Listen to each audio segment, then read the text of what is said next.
Welcome to A1 TV Telugu news. నేను భువన. Details చూద్దాం.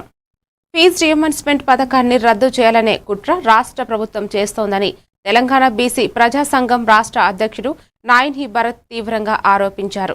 Hanumakonda సుబేదారిలో BC నాయకులతో కలిసి ఆయన మాట్లాడారు. ఉమ్మడి రాష్ట్రంలో బీసీ విద్యార్థుల ఉన్నత విద్యకు భరోసా కల్పించేందుకు 2008లో అప్పటి సీఎం వైఎస్ రాజశేఖర్ రెడ్డితో పోరాడి ఈ పథకాన్ని సాధించుకున్నామని గుర్తు చేశారు. తెలంగాణ ఏర్పాటైన తర్వాత గత బీఆర్ఎస్, ప్రస్తుత కాంగ్రెస్ ప్రభుత్వాలు ఈ పథకాన్ని క్రమంగా బలహీనపరుస్తున్నారని విమర్శించారు. 5 ఏళ్లుగా బకాయిలు విడుదల కాకపోవడంతో విద్యార్థులు తీవ్ర ఇబ్బందులు పడుతున్నారని, పలువురు ప్రాణాలు కోల్పోయారని ఆవేదన వ్యక్తం చేశారు.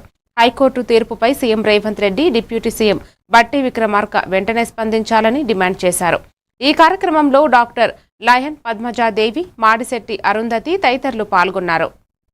ఏర్పాటు చేయడానికి గల ఉద్దేశం ఈ రాష్ట్రంలో జరుగుతున్నటువంటి బీసీల మీద జరుగుతున్న దాడుల మీద మేము ఖండిస్తా ఉన్నాం. ముఖ్యంగా ఈ అందరు అయిపోయిగా విద్యార్థుల మీద పడిన తెలంగాణ ప్రభుత్వం ఇవాళ బడుగు బలహీన వర్గాల కోసం మరి పెద్దలు ఆర్ కృష్ణయ్య గారు ఆనాడు వైఎస్ రాజశేఖర్ రెడ్డి ముఖ్యమంత్రి ఉన్నప్పుడు పేద విద్యార్థులు చదువుకోవడానికి ఇబ్బంది పడుతుందని చెప్పి ఆ రోజు ప్రభుత్వం కోట్లాడి ఫీజు రియంబర్స్మెంట్స్ స్కీమ్ తీసుకొచ్చింది.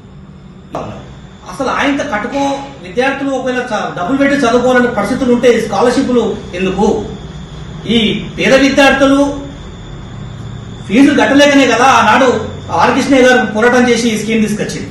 మళ్ళీ మీరు హైకోర్టు తీర్పు దాన్ని వెనక్కి తీసుకొని బడుగు బలహీన వర్గాలకు చెందినటువంటి ఎస్సీ, ఎస్టీ, బీసీ, మైనార్టీ విద్యార్థుల పక్షాన ప్రభుత్వం పనిచేయాలని చెప్పి సందర్భంగా తెలియజేస్తా ఉన్నాం. ఎంత దారుణం అంటే ఇవాళ ఒక్కొక్క హాస్టల్స్లలో 200-300 ఉండి, ఒక్కొక్క పాఠశాల 200. అదేవిధంగా ముఖ్యమంత్రి గారికి అప్పీల్ చేస్తా ఉన్నాం.